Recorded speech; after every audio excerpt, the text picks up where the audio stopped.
High কমিশনে ঢুকে জাতির পিতার ছবি নিয়ে অপমান করেছে, এত সাহস কোথা থেকে পায় আমি জিজ্ঞাসা করি।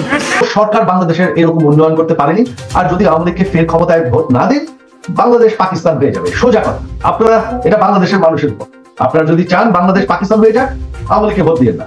ছাত্র জনতা যারা রয়েছেন, ছাত্র নাগরিক আপনারা যারা রয়েছেন, আপনারা রাস্তায় নেমে আসুন। আপনার ফেসিস্ট খুনি শেখ হাসিনার ছেলে বলছে যে খুনি ফেসিস্ট শেখ হাসিনা পদত্যাগ পত্রে সাইন করেনি।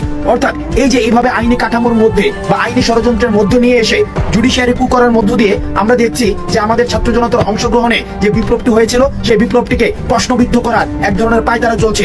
আপনারা আপনাদের জায়গা থেকে, আপনারা আপনাদের নিজ নিজ অবস্থান থেকে রাস্তায় নেমে আসুন। টানা ৩৬ দিনের কোটা সংস্কার আন্দোলনের পর পদত্যাগ করে দেশ থেকে বাধ্য হন শেখ হাসিনা।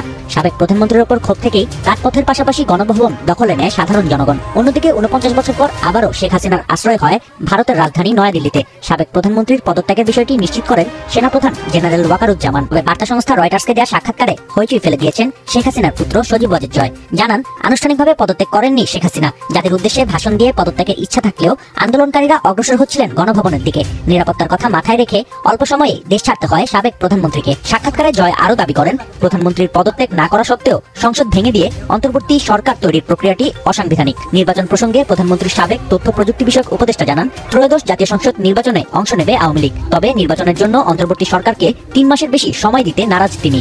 অন্যদিকে দেশে ফিরলে কারাগারে যেতেও শেখ হাসিনা দ্বিধা করবেন না বলে জানান জয়।